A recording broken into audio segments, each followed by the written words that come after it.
I'm going to shoot a little bit from the hip here this morning. Recently, I spoke about after-school Satan clubs that are being allowed in primary schools, which is ages 5 to 11.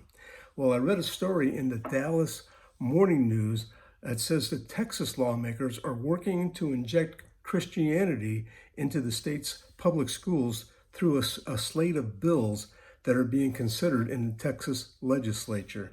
Let's talk about that today in your morning cup of inspiration. I'm shooting from the hip because it was a rather large article, and I wrote down several notes, but I'm just going to kind of talk about it off the cuff from what I remember reading and what little things I've jotted down here. There's people that, of course, are opposing chaplains and using the same arguments that parents used when school mental health counselors and that took it upon themselves to instruct students on he, she, on public restrooms open for both sexes, DEI, public schools indoctrinating students with a woke agenda. And now they're using that same argument when before it was no, there's no argument here. But now there is, because the shoe's on the other foot. Some believers argue that putting God in the schools can make campuses safer from violence, as well as reflect foundational values. Opponents retort that kids who aren't Christians could feel alienated in public classrooms. Again, isn't this just the opposite of someone who's trying to press this wokeness on you, and they're going, no, no, no, and wouldn't they feel alienated? That's what I mean. Everything is reversed now, and so now it's not right. And I just love how there's a double standard that goes around like that. Along with these bills, there's a couple different bills, but one is having the 10 Commandments posted in every classroom.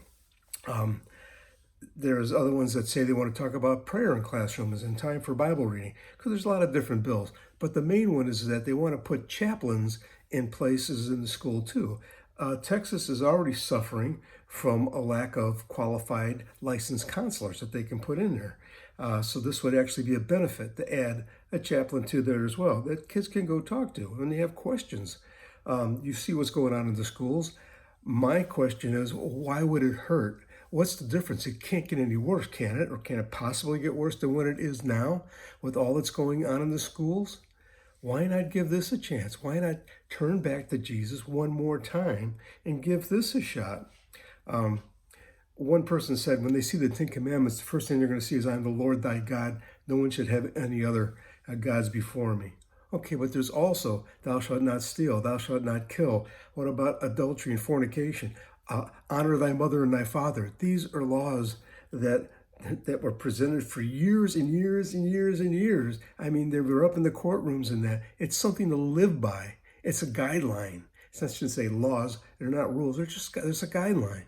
Why not have something like that that kids can look to and then ask questions about if they want?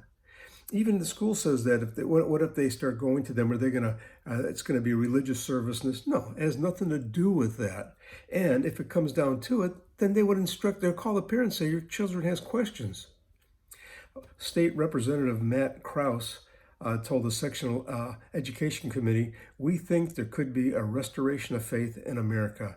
They believe the opportunity is now. And I agree with them. And I hope that you'll pray with me on that this passes. And it passes in other states as well. God bless everyone. Look forward to seeing you again for another morning cup of inspiration. Have a wonderful day.